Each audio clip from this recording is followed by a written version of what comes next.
Heureux ceux qui font régner la paix. Ils sont appelés fils de Dieu. Matthieu 5, 9.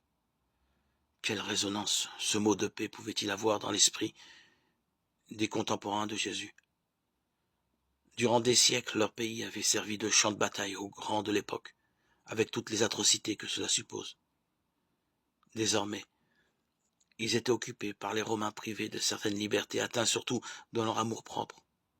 Le peuple élu n'était pas et n'avait jamais été l'objet du respect universel dont il estimait avoir le droit.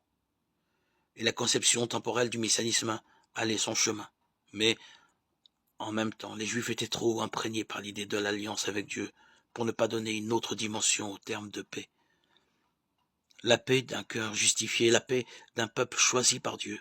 Ces deux plans devaient se mêler assez intimement, et il n'est pas sûr qu'on pouvait les distinguer l'un de l'autre. Cette conception au prix de sérieuses purifications en ce qui concerne la paix temporelle n'est d'ailleurs pas totalement erronée, et nous verrons que le discours sur la montagne intègre ces deux plans en une même recherche. Mais les auditeurs de Jésus pouvaient-ils concevoir une paix issue de la pauvreté? Car c'est bien de cela qu'il s'agit.